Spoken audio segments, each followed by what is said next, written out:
Peoples of the universe, please attend carefully. The message that follows is vital to the future of you all. Yes, indeed. Yes, indeed. Vital to the future of you all. Good evening, good afternoon, good morning. Hello, everybody out there in the world. I hope you're all doing well. I wonder how many of you saw Doctor Who tonight? I don't know. We're going to talk about it right now. You don't need to have seen Doctor Who tonight. So for me, this was the best case scenario. Okay, I'll tell you exactly why. It's not good. Okay, it's not. I'd have to go, wow, they did a really good. No, it's not good. Okay, it's not good. It's the best they've done. It's the closest to Doctor Who. The format really, really helps Chibnall in that you don't have to have character development or characters or a beginning, middle, and end, which all these things are challenging for Chibnall. But you can have a bunch of ideas and throw all these balls in the air, and because things are moving quickly, it gives you like this feeling that you've experienced. This J.J. Abramsing it, and I would say doing it not terribly, but he is hampered with one thing, which is Jodie Whittaker. You can't get around that. So they've really hidden her quite a lot. That's basically what happened. They've hidden her a lot, but when they show her, it's awful. Oh! When they show it, it's so bad. I mean, they write her badly, and she acts it bad. Like, I don't understand. It's like, I don't understand. It's the weirdest thing. But there were, like, I mean, it's weird. It's kind of like, it's the absolute epitome of the 80s Doctor Who that Chris Chibnall hated, right? It really is. He's like, this is basically if they kept going in the same direction as when they got to Dragonfire, right? Or Delta and the Banner and Dragonfire, that kind of very frothy, and then they get pumped a ton of money into it, right?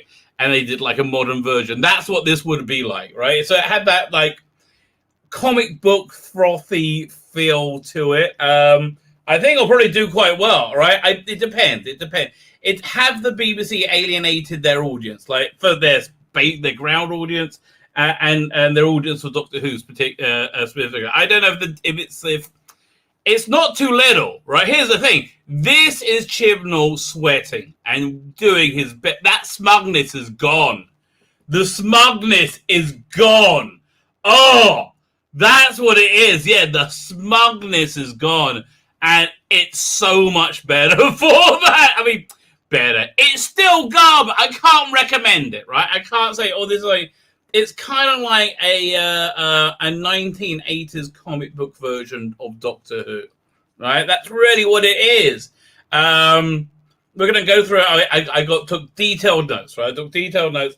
But the overriding thing is, whenever they show Jodie Whittaker, she was a moron, right? They portray her as a moron, and I don't understand. Like, why? He had a few noticeably insanely bad ideas in this episode, right? Like noticeably insanely bad. I don't want to tell you. John Bishop was the best thing of it. He was the star of the show, 100%. Got to know a lot about Liverpool. He's very much into Liverpool. I can't work out at one point if he was hanging out with his daughter or a woman he was chatting up. You can't really work out what his story is. He seems like a family man, but he's also single as he lost his wife. Like, he doesn't have any food in the house. He doesn't have to look after him. I mean, listen, I think what they've done, and I think they've done it successfully, is they're able to keep throw balls in the air and keep things moving. That you normally will look at it and go, okay, whatever. But will they even bother looking at it anymore? I don't know. The preaching is gone, right? The preaching's gone. Oh, and thank God for that. The preaching is gone. The smugness is gone. They reference Yaz saying she's a former police officer now. So I don't know what happened there, but and they are.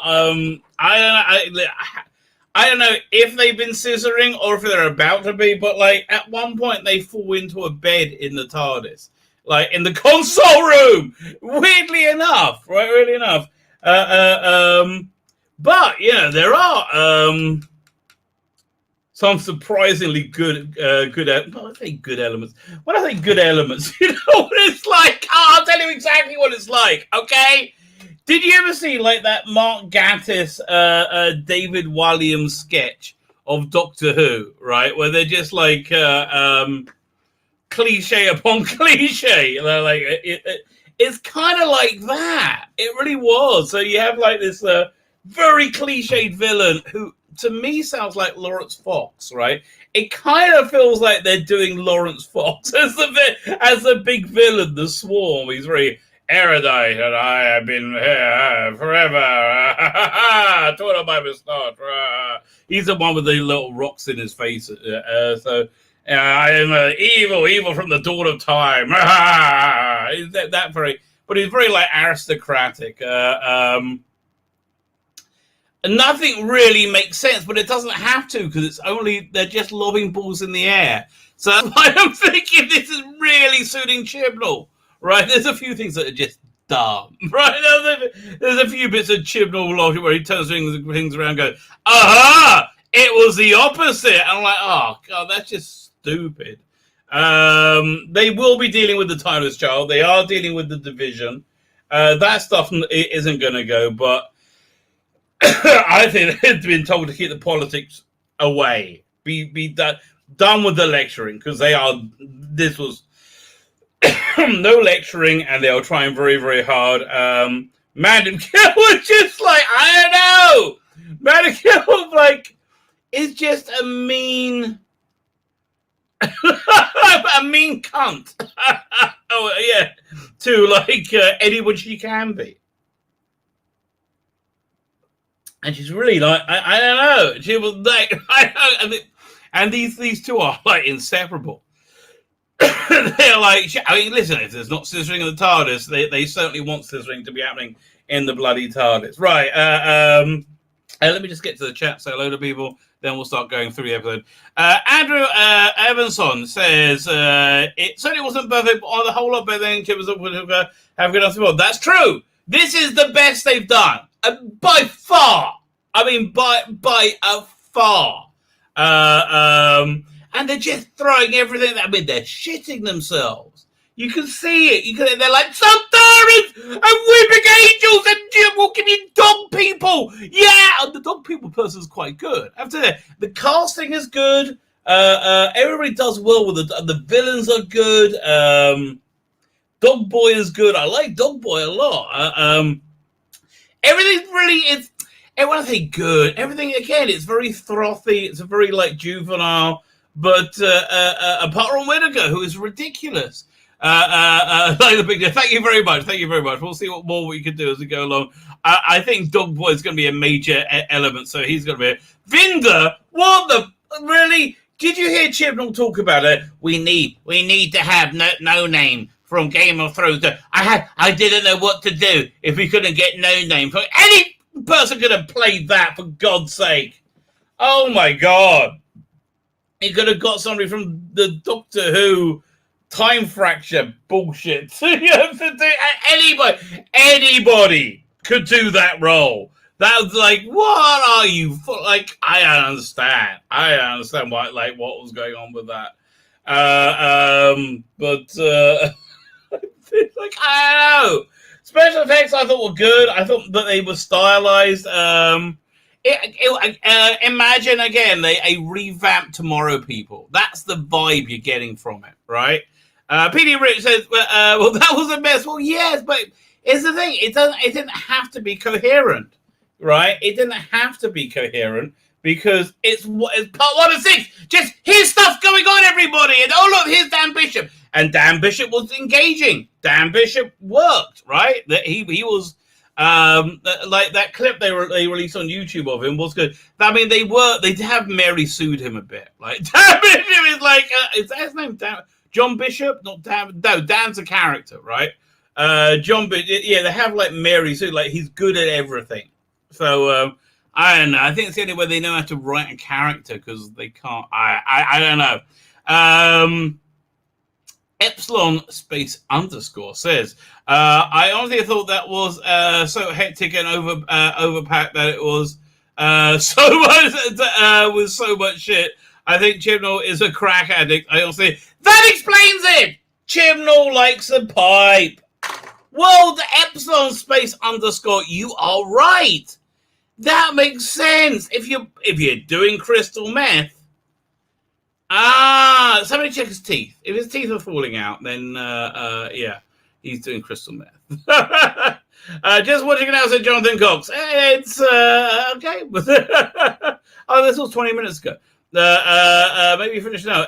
Eki Thump, she's still clueless. She is. That's the overwhelming takeaway. She's like, there's no polishing that turd. Right? There just isn't. I God bless her. But there's no polishing that turd. Bless a little love. But like, and they're leaning into it, right? That's the thing. They are leaning into it now. It's like, yeah, you know, it's like, you ever heard of, was it Jerry Shadowitz? Jerry Shadowitz was a good comic, Scottish comic from like the 80s or 90s. This Jewish guy. And he's like, he was talking like growing up being Jewish in Scotland, right? He says, hey, yeah, you Jews, come over here. By the way, says, hey, I don't want to start anything, but I heard you killed our Lord Jesus. And he's like, ooh, no. it was the Yom Tibi over there. But, man, how did I get onto that joke? What's the Jerry Shadowitz? Wow, that was okay. Sometimes you just wake up and go, where am I? Crack addict. Oh yes, there you go. I'm sure it's something to do with them doing crystal meth. Here they wake up like, well, what's going on? Yeah, she's clueless. Michael Bay films are more competent. That is true. Why does it feel like the Doctor and Yaz hate each other in the episode? Yes. Oh God, yes. Doctor and Yaz have a vibe of they've been fucking each other and have fallen out, and now they're just together, and they kind of hate each other. Yes, there are a couple that need to break up. Emo Yaz. Ethan Buckheimer's here. How you doing? I didn't say hello. Steve Weir said hello to you. Jonathan Cox. BMG Excalibur, who likes the picture, and you're correct, sir. That's the right thing. You should like the picture. Chris Berger's here. Dropping like, Father Middle's here, but then now I just jumped. Come back. Where'd you go? Man, there you go. Father Middle, how you doing? See, for me, it wasn't painful, right? I can't recommend it, but I'm not full of, it's not all from 55, right? I'm not going to sit through like utter pain for weeks on end. It wasn't all from 55. So I'm like, for me, I'm happy, and I think they're going to keep it that way. I don't think I'm going to have to hear any lecturing about, the universe of Greta Thunberg. Well, my thoughts are, this is Chibnall going overtime, doing his best. And again, it's like, take the direction of Dragonfire. Give it a good budget, drop acid, and put it on steroids. That's essentially what that was. With Jodie Whittaker, who's awful, and they write it terribly. Mr. Jackman, how you doing, sir? I rewatched a lot of episodes, but this one I will never come back to a Jodie episode, like ever. I wonder what it was like. Can't wait to hear the rabbit say. It was, I can't see, for me again, I can't recommend it, but thank God it wasn't too painful for me. Can I have some eye wash? I don't know what I just said. Was it good? No, it wasn't good. Dr. Alex says it's good. No, I haven't heard your episode 1 yet. Dr. Alex's season 13 debut tonight as well. I really genuinely am looking forward to hearing that, rather than the next episode of this. But like that thing has substance. But it was the absolute best they've done. They are genuinely scared. You can feel their fear, right? And I don't know, like I just find that kind of sweet. Like their feet are to the fire because they're just like they're pulling out all the stops, and they really are. And again, this type of storytelling works better for Christian than regular, because you don't have to have the doctor in it too much, and you don't have to have a beginning, middle, and end. One moment I went to clean up after my dog, and the next moment I saw the goddamn dog on the TV screen. I thought I was getting a fever. Yeah, I know. Listen, here's the thing. You see Chris Chibnall nearly understanding ideas like the anthropomorphizing of animals. It's like, you don't do it that much. You have them look like a rhino, and that's it, really. You don't have them be like, oh, now I'm going to sit in mud for a bit. No. So the big thing about that character was he's part of a race that are bonded to humans. Okay, they're bonded to humans, and they're super loyal, and they must protect them, right? They're there to protect, which is a spoiler. I'm going to spoil the whole thing, right? The whole thing's good. Don't think about it, but it's I don't know. It's kind of a comic book idea from the 80s of Doctor Who, right? There we go. Tim Shipso started like, it's the shit show. It really is like scattergun. But listen, I know I was gonna say sometimes I'm kind of good when they showed up, but then they had this really like stupid, dialogue. These two Sontarans, it was really bad. Whereas I'm thinking back to like Shakedown, which is like that really micro budgeted thing written by Terrence Dicks, where the Sontaran dialogue when they talk to you is so good and so character building. It's like if you ever seen that thing, you get the feeling like those characters are like real hardened, military, veterans. Where here they feel like two squabbling kids. It just felt silly.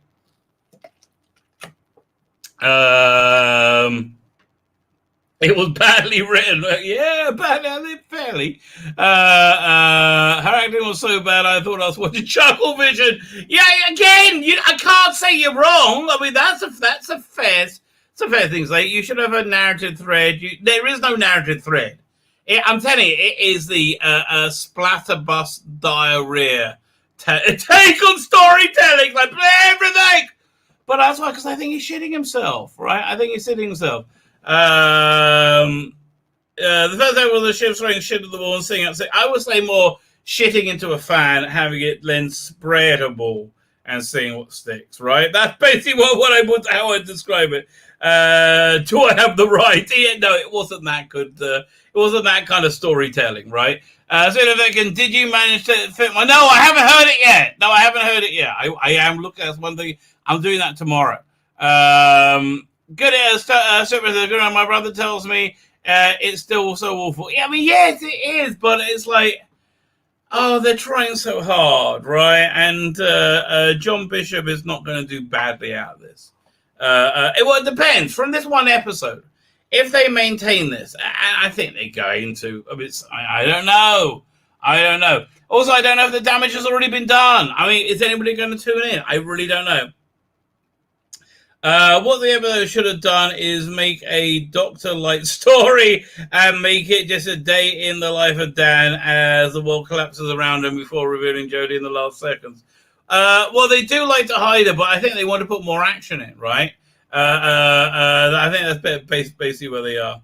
A bit of Phil Collins Baker would cleanse my palate at this rate. Okay. Every episode is nearer to the return of Russell episode automatically. That is a good way of looking at it. Yaz got the sack? What? Oh, she got the sack for who knows? Formally, maybe she just retired because she was too stunning and brave for them. Could have been worse. Yes, it has been worse. Again, it wasn't Autumn 55. It wasn't. I can't even remember the names of them now. They're all good. Villa Dildo, Dick Brain. I don't know. Timeless Children. It's better than all of those things. It's better than A Fugitive of Jaddoon. Better than all of last thing and everything she's done. Okay, it's better than everything she's done. Was it good? No. I guess they defunded the police. Yeah, there you go. Black Lives Matter, baby. Black Lives Matter. The Cyberland lies down. I guess so. I just got Facebook notification for the stream. Well, there you go. You're only 5 minutes late. It's not bad going. It was like a rehearsal of a high school play. Well, you're talking about the acting. Okay, I don't know. I like the aliens. I thought the aliens were kind of fun. I like the dog guy. And I like the villain with the rocks in his face, right? I like both those things. I don't know. Too late, He-Man. Doctor. Yes! No, I thought they were more Terrorhawks, right? You know those awful terror Zelda would wake up like, and now I'll bring up my new cousin.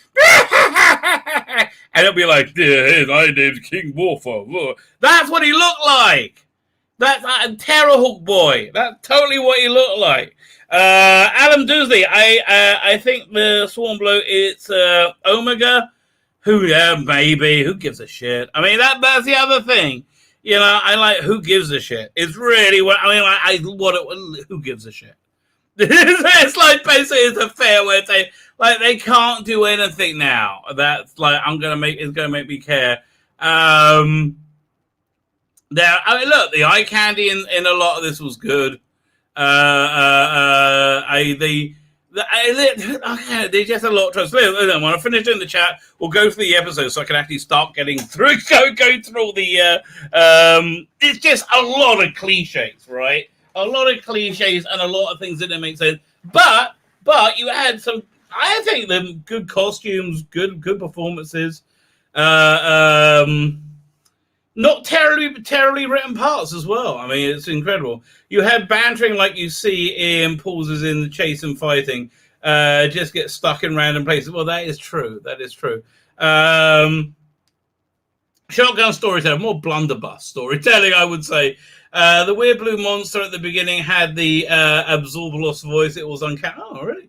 That's the Swarm, the weird blue monster, I thought. I think this leads to Rusty Dave's story arc. No. Okay, absolutely not. Samurai's acting was awful. Which one was Samurai? I don't know. Old Peter, says Matthew Burrows. I love seeing the viewing figures. What do you think they're going to be? I think they're going to do okay off this. Right? I think they're going to do okay off this, and I think they might actually build an audience. I know. Listen, if I'm a normie, and I get high, I would want to watch this, right? Yeah, if I'm a normie and I get high, I would want to watch it. It's kind of like watching the 60s Batman. It's got that kind of like, it's so big. In your mind shuffle, the scenes like deck of cards. It's not a consistent plot. That's why it's perfect for Chibnall. It's just scenes, right? And everyone's rushing, and it's all urgent. And it's like, and you don't get to notice so much how bad Jodie is, and she's very bad, right? Just jump. What was it? Dr. Alex was just saying something. I think you're saying I suspect this is the best they get. I suspect this is the best. We'll have a little doubt. It'll be downhill from A, even if it's a short hill. You don't think they're going to keep the pace up? I think they're going to try and keep the pace up, right? I really do. To be frank, there seems to be showing emotion related to the dialogue or surrounding action. The rest was a person handed the script and helping the others rehearse. Kind of, no, but I like the dog villain character, whatever you want to call him, and I like the least of the vocal work of the main villain, who did sound like, again, Lawrence Fox. He's very, very fruity.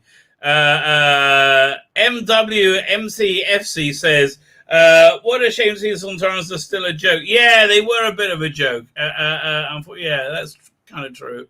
The Sontarans won. The Weeping Angels were the best bits. Yes. I agree with you. Sontarans and the Weeping Angels were the best bits. That Weeping Angel scene was a good scene, but it's just like he rewrote what Moffat has done before. But the Weeping Angel scene was a good scene. I can smell the swats over on the actors. Yeah, I can smell it on Chibnall.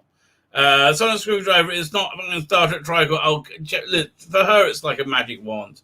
She doesn't know. Come on, she doesn't know. Just like the Rise of the Spiral, they even had Pooh Cracker the Hookie. I don't know what that means, but okay. Whobacker was kind of cute. I like the doggy person. I like dogs. Okay, I'm just like I really like dogs. So, and I like Andrew. But it's funny. Like he just doesn't understand how to do it. Like the cat people in Gridlock, freaking perfect. Okay, yes. Basically, make them people that look like cats, right? And then throw in a couple of lines. Don't actually make their like sniff each other's asses or something. You know what this is like? This is what Red Dwarf should be. This is very Red Dwarf, right? This is set the Red Dwarf universe.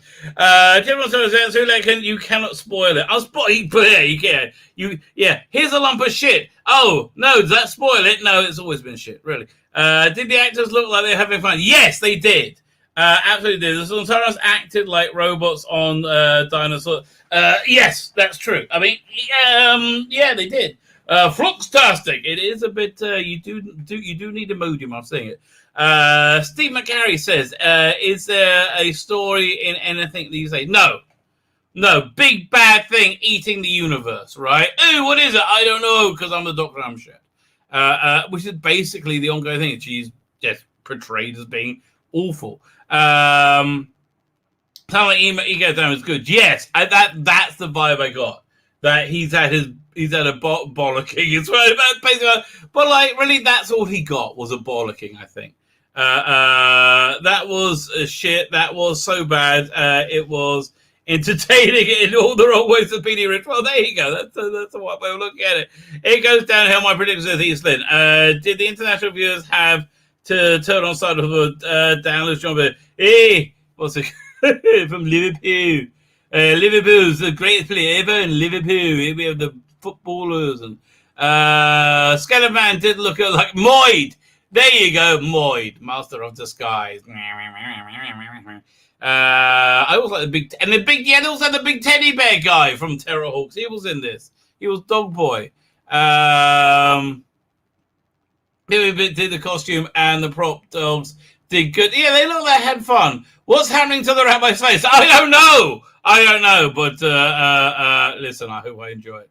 What are the general the monsters with stuff with their faces with yes, exactly. He must have some facial tick or something when he was a kid. Or something like this thing on his, it must have some deformity on his face that he always hated. Russell 1, American, did not need subtitles today, quite enjoyed him. He was the best bit of the episode. And didn't you notice he was also clearly the smartest of the Doctor, Yaz, and Dan, right? Of the three of them, he clearly the smartest, right? 5 declining quality episode. Okay, fine, let's wait and see. Is there a worse cast person than Jodie as a Doctor? I can't let me think. On a par with it is not Sean Connery, Jason Connery as the second Robin of Sherwood. Right? He was so bad. The episode reminded me of a Good Man Goes to War for Pace. Yeah, that's they were trying to do that, and they also ripped off Rose a little bit, where he says, "I'm the Doctor, run for your life," you know. Lots happening all around. The Weeping Angel scared me for the first time since Blink. Very tense. Was a good scene. What a well-directed episode. Again, that's the other thing I'll say. Well-directed episode. Simon Nix, how are you doing, sir? Thank you for joining us. Who else is there? Robin Williams should be a bad Doctor. Isn't he? Robin Williams dead? I think he might be out of luck there, mate. I don't want to tell you. As Crichton might say, Chibnall, sir, you are a smeg. That is true. Fine. Also, the second Robin Sherwood on Vengeance. Yes, and he was equally bad on that, right? Equally bad at that. Fine. Let's go through the episode right now. I've got to go to my notes. Fine. Firstly, I'm sitting through Country File. Oh, God, I forgot how much I hate Country File. And if I didn't hate it before, I hate it more now. So now the country file shit I got to sit through is in about this fishing village, how they like this guy finds the disgusting bits of fish that nobody ever eats and they throw away and people vomit at the thought of anybody eating them. Yeah, I'm going to show you how to cut them out and eat them. So that's what I'm watching, waiting for bloody Doctor Who start. And finally, oh god, it was gross. There was these like hate throats. It was just like, oh man, that must, if that doesn't make you hard for like 7 hours, then what the fuck are you doing eating that? That is wrong. Okay. Cold opening, highlighting the shitness of Jodah's Doctor, which is okay. That's just what they want to do, really. They're highlighting the shit. They're hanging upside down. I might have to admit, this might be a bit my fault. It's entirely her fault, right? She's been captured by the guy who turns out to be the dog person, Capacity, whatever his name is. I call him Dog Boy, right? Looks a lot like was it John Candy in Spaceballs? Whatever that guy was from Spaceballs. Looks like him. And they're hanging upside down, and they're on this impossible trap. Like, if they do this is going to blow up, this is going to blow up, this is going to blow up, and they try and escape, and they basically do, but they shouldn't die, right? They should. It's just like sheer incompetence upon sheer incompetence upon sheer incompetence. And then they recount, and Jazz is pissed off with the Doctor, and Doctor's like, "Hey, why you done back to me? Hey, heck your thumb." Oh. And there's Nitro 9 is was it what's that word you used? Name dropped. Member buried. Yeah, she got caught because she used Nitro 9 in a plan. She's just talking. So yeah, they're recording how they got caught that way, and they were there because she was shit, right? And it was I don't want to diss the CG in it. I was watching on. Okay, I'm basically like this. I get my iPad. I put a VPN on. I turn on iPlay and play it on that. And then I output it to my TV through a cable. And it's like, sometimes I get decent bandwidth. Most times, like, bad pixelizations. I can't really diss it.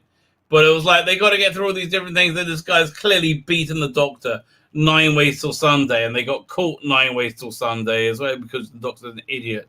And she's a danger to herself and the freaking universe. That's my note I wrote. This is not a thrill and escape. She is literally a danger to herself and those around her. She should be, right? She really should. She's a danger to her. So that's the scene where they escape these robots and crap and all of that, whatever.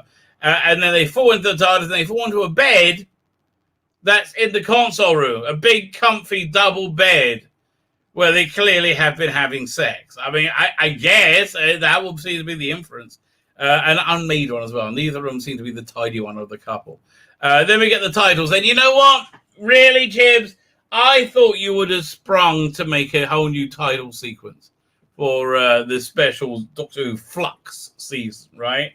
And you put your things knitting through it, your ribbons of color and all that, and do something really different. No, we're still back to the Sigurd and Kulu.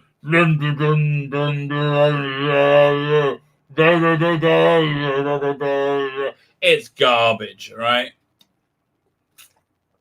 Oh man, he's so bad at that job. Anyway, and then we stop in Liverpool, 1820. You get gruff white men industrialists say, "Hey, Keith Thump, we say, all right, kid, get these unemployed layabouts digging away. Get them digging away under my property and digging these tunnels." I said, "What do you need tunnels for?" "Don't you mind why I need my bleeding tunnels. I just need tunnels. As far as the eye can see, tunnels and tunnels and tunnels and more." And so this fellow industrialist says, "I say, sir, why do you need so many tunnels? What is with these tunnels?" "Oh, you don't like me putting the good people to work when there's no work." And that's basically what it is. It's like, Eki thought Rublet Mill. Okay, and that's what it is. Oh.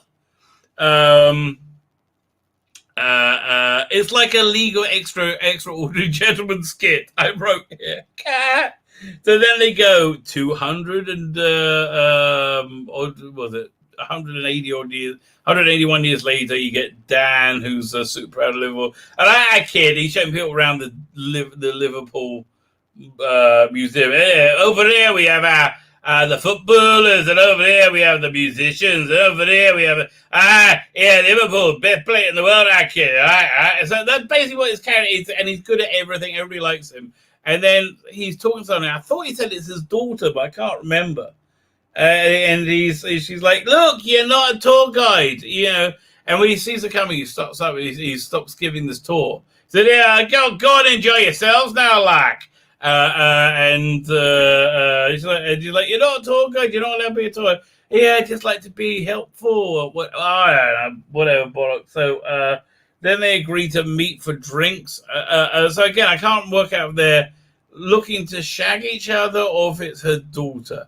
Oh, one bit of really gross virtual signaling for the daughter has one arm, which they very noticeably don't mention, but parade in front of camera. Look at me! Look at me down with the disabled people, the little disabled people. Oh, look at me. I'm such a good person. Jodie can't fly the TARDIS, right? So they're trying to chase the guy from the beginning who beat them the dog boy 9 Ways to Sunday, and they're chasing him in the TARDIS. That's what I mean about being very comic book, right? Really, you do get a lot of these very, like, I can kind of see Tom Baker doing this, drawn by Dave Gibbons, right? It's like, there's all this, like, I don't know, I think with another Doctor, like, it probably would be quite fun. But, like, with Jodie, no, because they play her like a moron, right? So, what's going on? So, Jodie can't fly the TARDIS. She can't work out how to get the bad guy. And then she gets this weird psychic connection. Blah, blah, blah, blah, blah. And the bad guy, the Swarm from Terrorhawks, shows up.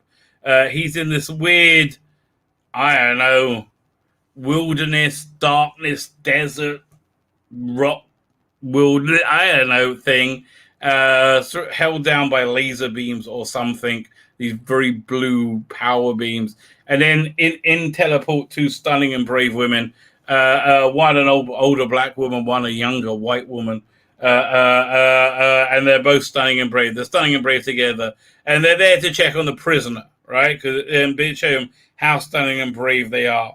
And then the prisoner, who is a Swarm, breaks out, and he's so terrifying. He immediately takes out one of the stunning and brave women, the older black woman at this time. Maybe because Chibnall's a racist. I don't know. I don't know if that's the reason. You, the jury, decide. If the crazies in the world haven't started thinking that yet, I want to put that in their heads. Fine. So breaks out, and then he sucks up the life essence. Again, this is all very League of Extraordinary Gentlemen. He's like, I am evil. Now I will eat your life because I am evil. That's basically what his motivation seems to be. I am evil. It's I don't know, kind of on a par with Space 1999 motivation, but maybe a bit less. Second season, of course. Where are we? So when we women show, so he breaks out. He's an evil from the dawn of time, and I'm not sure if the warders, these two stunning brave women, have the same guns from the Division. Maybe. I don't know. Somebody gives a shit, we'll know, I guess. We'll find out. So he breaks out, right? And he's like, he sucks up the other one, the younger one. And he looks into, he's still psychically bonded to the Doctor, connected to the Doctor. He says, trick or treat. And then Doctor wakes up. What's going on? And there's a weird thing going on in the TARDIS, like some kind of infiltration or like melting or something. I can't really remember. And the Doctor says, fine, we caught up with Dog Boy, who you don't know who's Dog Boy yet. and what happens? He said we caught up with him. They were going to be landing on October 31st, and then Yaz says trick or treat, and the doctor says ah. They turn up, so then they have it's all like the holiday theme things, pumpkins. This he could be into because it's not a real holiday in England, but okay, whatever. So then back in 21, Dan's walking around, going into his house, and he's being surveilled by an alien, the alien from the beginning, who we haven't seen as a dog yet, but who gives a shit? He's a dog. So again, Dan has this weird story. He clearly lives alone. He looks into the. He goes home. He was working in a soup kitchen, and they gave him some soup. Take home. He said, "Hey, who eats the soup? Like, I don't eat soup." He goes home and he looks in the fridge, and nothing's in the fridge. Said, "Here, should have got my soup. Should have got the soup in." And then the door's broken down, and in walks the dog. The dog boy attack. And I like the dog. The dog's good, right? It's a good dog. The dog just shows up in the street, and she's always shit. Like she's like, "Hey, what's going on? Oh, I don't know. What's going up there? Icky thump up the hill. Oh, I don't know." So she tracks Dog Boy and finds he's left orbit. Nearly gets caught in a trap. Right. So, oh God, that's so stupid. That's so stupid. I remember. I hope I wrote that down. She finds a laptop to look for Dan, and then she notices, "Hey, why is that laptop so advanced?" And he goes, "Because it's not Dan's, it's the aliens." And they run away, and suddenly, blowing, the house implodes into like the size of a coffee cup, right? And it's not like a standalone house. He takes like a bit of the a next door neighbor's house as well, right? So it's a bit inconvenient. And Doc's like, "Hey, what can you do? Whoopsie woo-woos." And that's really kind of how it is, right? I'm not even joking. What's going on? So, where am I up to? So fine. So the dog attacks and he captures Dan. He puts him in like a laser beam box. Fine. And so he's going after the dog. Dog's left orbit. And we've blown up Dan's home. Fine, we've destroyed Dan's home, and I just wrote, "This is shit." Okay, it's shit. So then they chase the dog ship, and they say, "Wait a minute, we're getting weird echoes. There's 7 million of them." And suddenly it's 7 million of the same species ships, the Carvathians, or whoever they are headed toward Earth. It's like, "That's an invasion. That's an invasion force." And here, key thump. So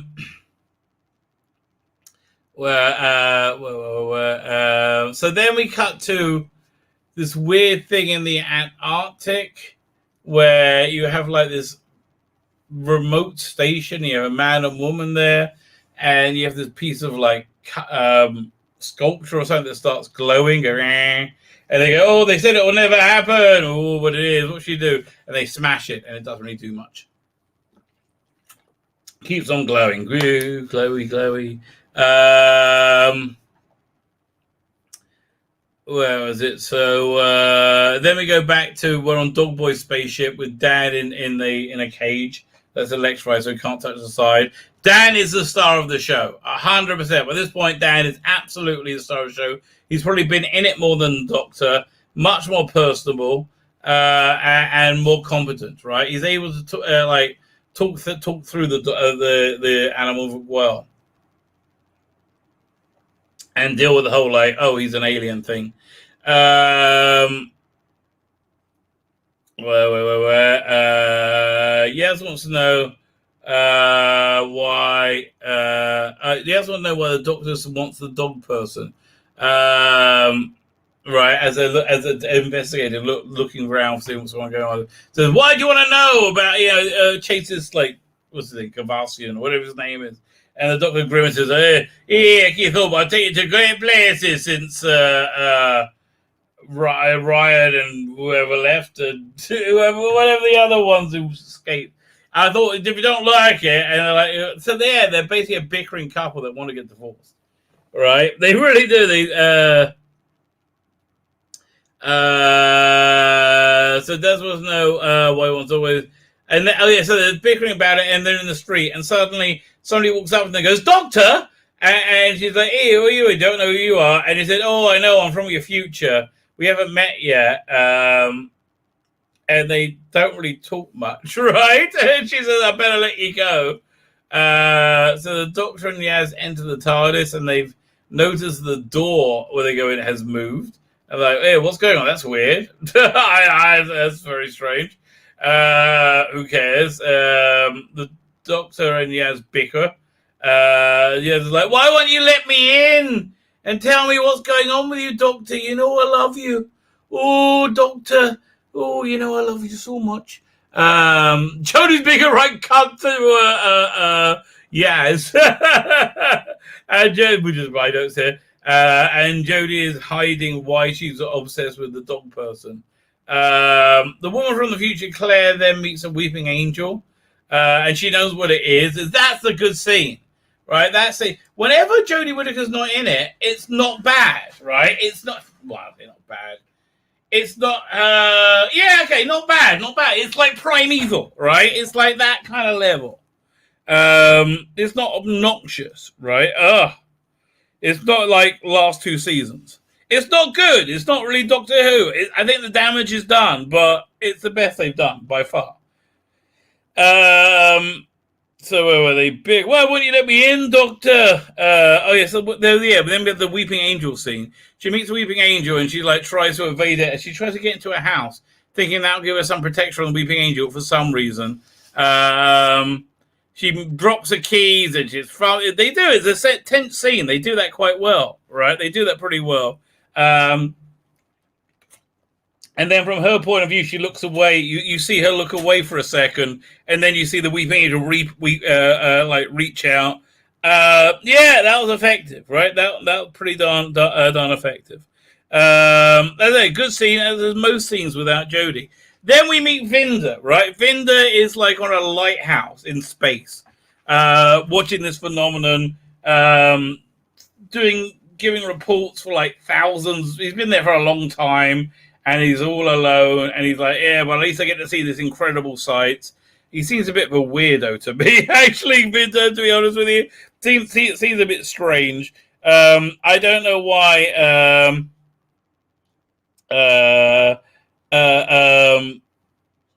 Chibnall said, "I must have Game of Thrones guy play him."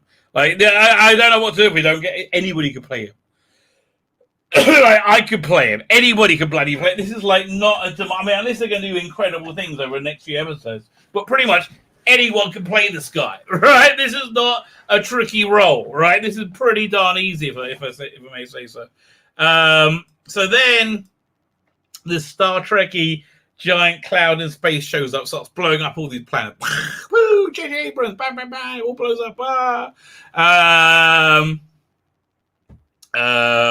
And then we cut back to the people in Antarctica, and it's the bad guy there, and he melts away the other guy, the man, and then he melts the girl into a girl version of him, also much like a Terrahawks person. So the planet-eating clouds start showing up eating things. So then we cut to the Terrahawk sister talking with a woman from the Antarctic. I say, "Hey, we're going to have so much fun with you." I don't know. Again, it's all just throwing stuff out, right? They're just all throwing stuff out like desperately and setting stuff up. So then the Doctor and Yaz arrive on the Dog Boy spaceship, right? This is basically where the episode starts. We're about half 2/3 of the way through where the actual story starts. And she finally arrives on Dog Boy's spaceship with Dan on it. Yaz goes to rescue Dan, and she's just like this really superior cunt to him. Like, hey, whoa, we know how to open this. I've been through time and space so many times. I know everything, me. My name's Yaz. I'm just the bestest ever. Everyone told me I used to be a police officer, but I was too good for that. Yeah, too good for that. So she lets Dan go as the doctor sneaks up on Dog Boy. And what does she want to do? What does she want to do when she catches him? She says, hey, I want to tell you a couple of things. I want to lecture you. Basically, she says that. And he says, there's no invasion allowed. You're not allowed to invade Earth. Earth is protected. By who? By me, sort of, I think. And the Dog Boy's like, what are you talking about? You bad bitch. Like, what? I have no idea what you're going on about. So it is all. She has a very smug way about it, when she's like, "Hey, excuse me, Ecky Thump." So then we get some pure Chibnall logic, right? Pure Chibnall logic, and he turns everything on its head. It's subverts your expectations. The bad guy who's been chasing after Dan isn't a bad guy at all. No, he's a good guy. He's a doggy. And doggy people are bound to Earth people. And that's why you got the Doctor found this fleet of 7 million people these dogs heading to Earth. And they're there to rescue them, not to invade. And so each person is responsible for one person. And he's responsible for Dan. That's why he kidnapped him, to protect him from something very bad. And what? You don't know? It's the Flux. Yes, the Flux is coming. They're here to save humanity from the Flux. Vinder's watching all this stuff going, Flux eating planet. So he says, I know, I'm going to evacuate my spaceship, my observation post, my lighthouse, and I'll just kind of fly. I'll go into a pod and fly. That's it. So he checks. Woo! He's out. The Doctor just gets outsmarted by these dogs all the time. So she's like, well, how are you dogs going to protect the humans from the planet-eating space cloud? And they're like, well, we can form we plot armor, essentially. What we can form a ship, we configure our fleet to do anything, to form an impervious shape, right? I'm like, okay, I guess. So there, where are we up to? They unite they can't get through it. Then the Doctor, Dan, and Yaz escape the dog in the TARDIS, and he's like, give me my person back, I gotta look after him, he's my responsibility.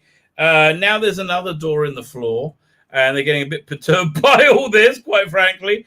Doctor asks, why don't I know what's going on? I mean, like, aren't you used to saying that like every freaking day, darling? Like I've seen every episode you're in, and you basically that every week. I don't understand. I know you don't. What is it? So she said, why don't I know about the Flux? And who does? Cut to Sontarans. Enter Sontarans, and you get this dumb childish dialogue, like we're talking to each other through like a telecom thing, and they're going, God, you look awful. Oh, I'm like, really? And it's like, okay, the mother of all battles are here, end of time, blah, blah, blah. Here's the thing, they're building up this threat, but it's not really building it up. They're just saying it's big, right? And it's like, it went from like nothing to eating planets instantly. It's just, it's not like Thanos, where they build up over some time. It's essentially like the Galacticus from the Silver Surfer movie, the Fantastic Four Silver Surfer movie, which is like a giant space cloud. So they have this sometimes. They're the biggest battle ever. So the Doctor's gone to the edge of the solar system, looking for something or other. What was she doing?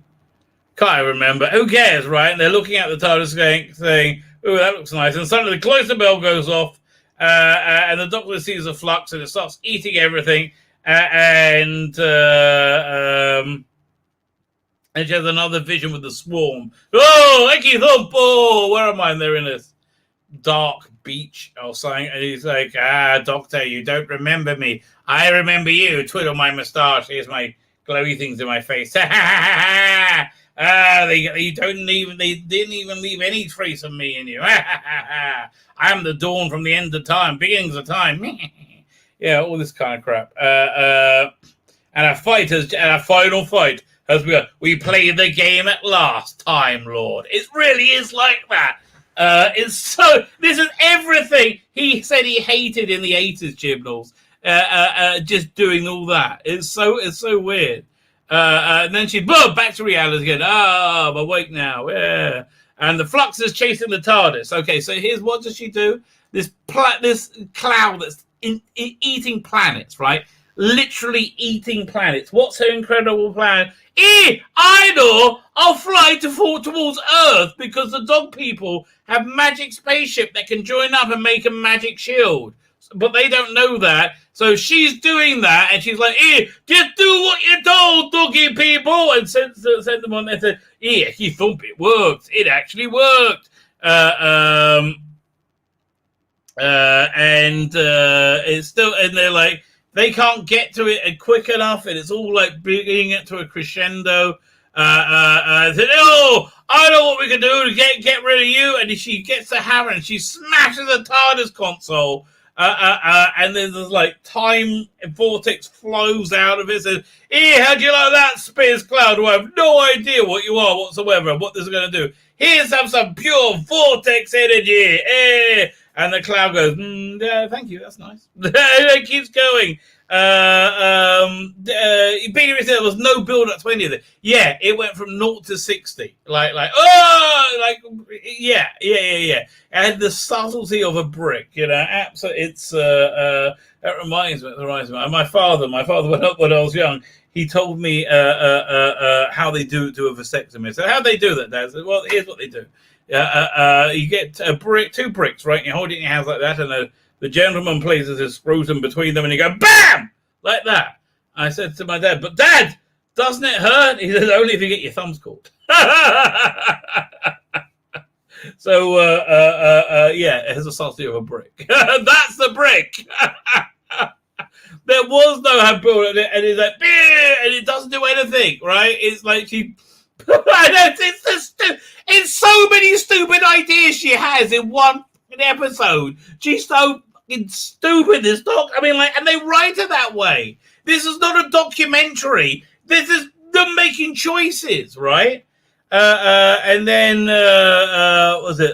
The soldiers like, yes, I'm tired. Get at war, and the people in 1820 go, toddles, freaking toddles, and all the who else?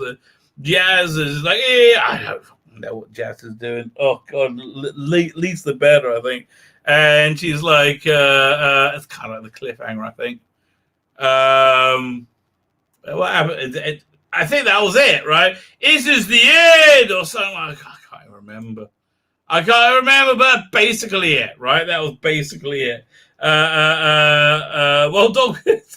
Oh yeah. Okay, 269 production brings the thing. This really stupid idea says, how do you have such a fancy laptop? You're absolutely right. It was an HP from 2017 maybe. And I was like, and what was their plan, right? We're going to kidnap Dan. I'm the dog person whose my job it is to protect Dan. So I'm going to kidnap him against his will and take him away in space. The reason I'm ahead of the rest of the dog people is I went through a vortex in time. I'm a few hours earlier. But don't talk about that. So they kidnapped him. He's going to take them. It's so dumb. I mean, everything about it is dumb. But before that, I'm going to leave a laptop here as a way of trapping you by blowing up his house and shrinking it down. And you've been chasing me we find out why he's been chasing him. So he told her to stop the invasion. There's no invasion. And the second reason is, tell me everything you know about the division. Why don't you just ask Dr. fucking Ruth, you moron, when you first met her? Wouldn't that been a good idea? Wouldn't it be a good idea to find a way of getting back in contact with each other? No, you're just a moron. Darwin says, so she's piloting a time machine that can ignore black holes. So why didn't she just use that to tow the cloud away? Because she's stupid. She's stupid. That's why. Anyone want to hear the main plot of my episode? If you want, I mean, you said it, Rabbi. I'm not sure what I said, but it's just it was so dumb, right? Basically, bottom line, it's very, very dumb. But having said that, I like the dog person. I thought he was good. I thought the makeup for the dog person was good. Even though the idea was stupid, right? Even though the idea was genuinely dumb, I still like, because I like dogs, right? So he got me there, right? And a clear lack of understanding what anthropomorphization is supposed to be, right? It was clearly dumb. Still, I kind of liked it. I thought the costume was good. I liked the spaceship design. I liked it. I liked everything about it, actually. Yes, give it. If it was with David Tennant or Capaldi, I would have been fine with it. It's very, very frothy comic book Doctor Who, which again I liked it in Dragonfire. I same thing here. What's to object here is Whittaker. Her performance is terrible. Her characterization is terrible. Whittaker and Chibnall. I liked the main villain. I thought he looked stupid. I thought it was a good actor playing him. He did had lots of menace. It's all very stereotypical Doctor Who, right? It's all very, very stereotypical. Everything is much, I was going to say, more than you would expect. It's like, it's very, and listen, he's doing his best. He's doing his absolute best. So that's basically the episode. Where would I put this? Is their best episode they've done. Where would I put this in regards to the rest of the Doctor Who? Well, you got to remember. It depends how much you can filter out Jodie Whittaker, right? Like how good it. Take out Watchmen, which is unwatchable, right? Because the whole thing is riddled with this identity politics. However, the few scenes where you don't have black people, it's brilliant, right? Those few scenes were brilliant, but that really was enough. But take something like what's it called again? The Foundation, right? Which is basically, I think, would have been good if they just had one stunning and brave black woman with a head size of a head shaved less, right? They got rid. I just noted this week's episode, the main character, not main character, I can't remember her name, the warden, right? Is very masculine. I just noticed that her boyfriend is very, very feminine, right? It depends how much you can navigate around that. Other than Jodie Whittaker, right? Okay, other than Jodie Whittaker, I will give this a 6.5 out of 10. Yeah, I think that's fair. Other than Jodie Whittaker, but you can excise her from it, 6.5 out of 10. When you put her in, though, it's -5. Yeah, it's instantly. She's that bad, right? So it comes down to a 1.5 out of 10. But without Jodie Whittaker, it's 6.5 out of 10, which is the best they've ever done, quite frankly. Here, let's go look at the. They must have some screen grabs up or pictures up at the Doctor Who Twitter feed. 1 second. Doctor Who, and apparently it's trending. I think. Oh, let's have a look. Number 1 in entertainment. Fine, let's have a look. We'll see how it's doing. I think it's going to do well for them. I really do. Now I know they're paying for most of this coverage, right? This reach, but still, let's see. So okay. Huge thank you to the musician and engineer who did the music for the Halloween Apocalypse. Much better than normal. I have to say, much better than normal. Any questions? Oh, God, no. You see, don't focus on Bloody Jodie Whittaker. You're hiding something. Hey! Oh, stop my little feet. Whoopsie woos. Okay. No. Not a bad gift. Shh. Oh, what's this? That looks awful. Oh my god. There's got to be something to do. No. Okay, yeah. Okay, fine. Let's look at this picture. I mean, she's shit. Okay, admittedly, she's shit. I quite liked him. I kind of like the world building of his costume, right? I like this axe thing he had. I thought that was kind of cool. I like the design aesthetic of his spaceship. I think that shows there's a world building going on there, which I quite like. She's garbage. I won't tell you. So yeah, these are the two characters. Bradley Hardacre. Icky Thumb. Trouble at Mill. Aye, there will be. Oh, you'll go home in the back of a paddy van, mate. Okay, who knows what's going on there? That kid. Oh, I like a bit of Liverpool, me. Over there, we got the boxers. Over there, we got the musicians. Liverpool's the best, that kid. That's kind of okay. I'm filling this in. You don't need to see the episode. I'm telling you all, everything you need to know.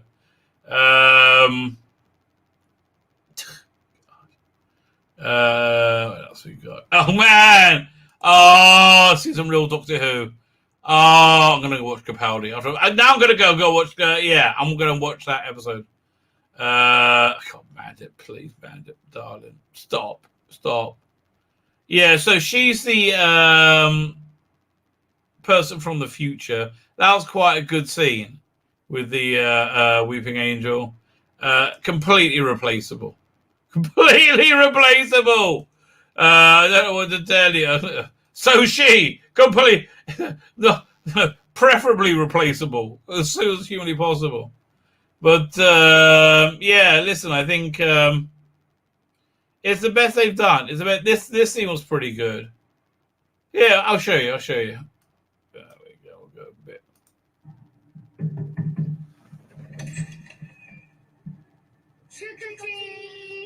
Oh, you scared me there.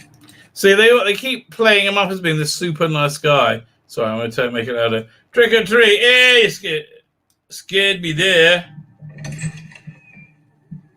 Trick or treat. Oh, you scared me there. Yeah, you can have the last ones. You look great. Go on, go safe now. All right. So there, he's like the super nicest guy ever, right? That's who he is. Bit of a sparkle.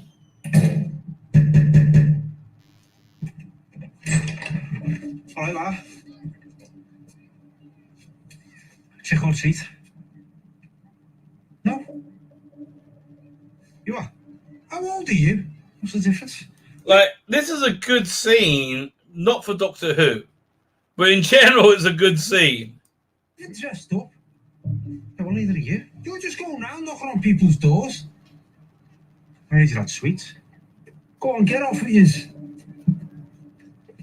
So yeah, look, they really throwing eggs at my house. They very much Mary Sue. So let's see what the twits say. Like, yeah, I thought this was going to be a new title sequence because of that, but no. Doctor Who Flux. Let's see what they got to say for themselves. Hasn't anybody else made the connection yet between what and what? Between these? Yeah, we know they're the same people. Yeah, everybody has made the connection. Yeah, so these are the main villains. They look kind of shit, but they are very Terrahawky, but he's pretty good. I can't remember much about her. I got the Flux. These are all too old. Shall we look at the latest? Let's look at latest. What do people think? Do they like it? How to Scare Children. It was funny, however. I don't know what you're talking about. Instant reaction to Flux. Luke and Chris discuss. Okay, fine. So they're advertising the podcast. So this was the beginning. So what's the safe word? Because of course 13 could get the safe word wrong. Let's zoom in on these pictures. Hey, release! Release!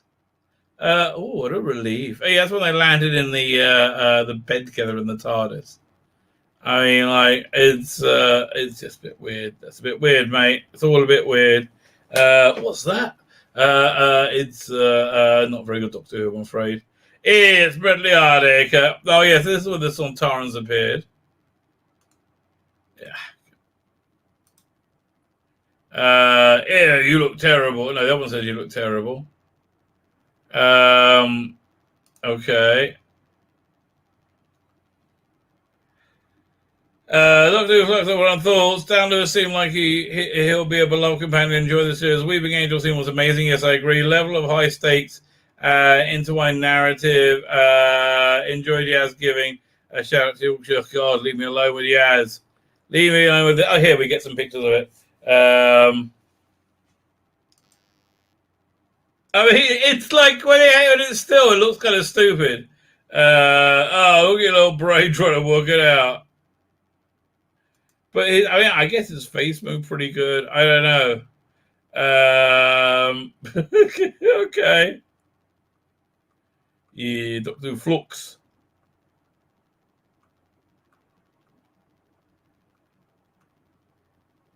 I don't know. I think we're done. All right. This was well, the sheer beauty of what I can see because I'm such an incredibly elevated person. I'm not going to say that was solo level. Say that no, it's a Photoshop thing. I think it is Photoshop.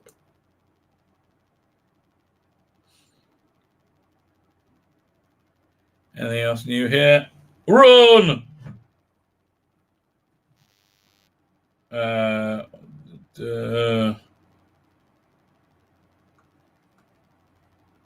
wasn't a bad shot as well.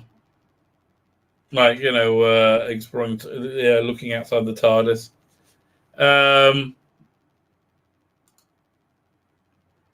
How's it going? Well, it was pretty uneventful until Doctor Who Flux finally drops. What a start of a ride! What a cliffhanger! I'm overjoyed. Yeah, it's okay. I mean, it's not okay. It just wasn't the worst ever. Is this a cliffhanger? Right, they're all getting sucked into the. If I play it, then I'll get in trouble. Yeah, like everything's intersecting in one. Oh no, help me! The doggy, whoa, weeping angel. Sometimes go, yeah, I'm gonna war, yeah, kill the wabbit. The Terrorhawks agent, Doomlord.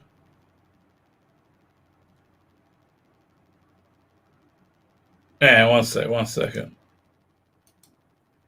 What's the last line over here? Yeah.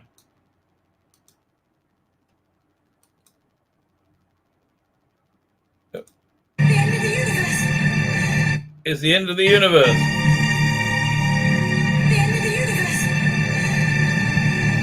I always wondered what it would feel like.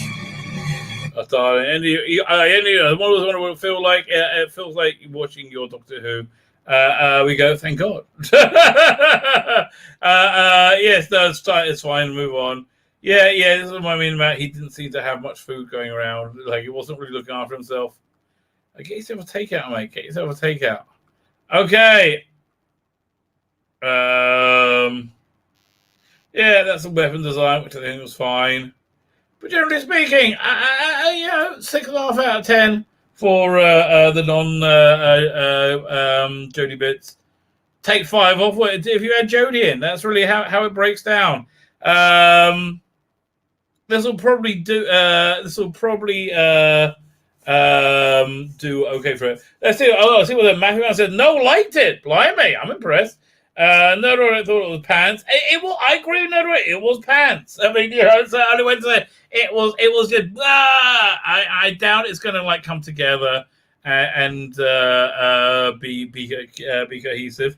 Yeah, go and watch mine now. Yeah, actually, I do. That's actually kind of thing.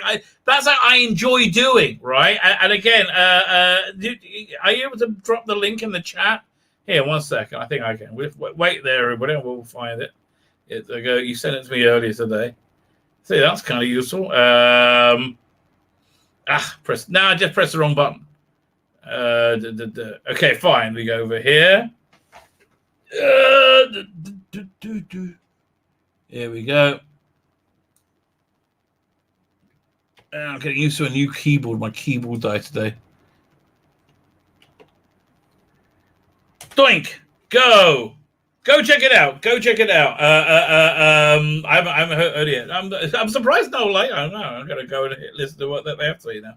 Fine. Okay. With that, I think I'm gonna watch a bit Heaven Sent and Hell Bent. You know, I think I'm gonna watch a bit of Capaldi. I need a bit of serious Capaldi to unwind. So tomorrow, what I'm gonna do, I'll do a video with a full recap again. But we'll bring. I'll wait and bring in the overnight. See what they are.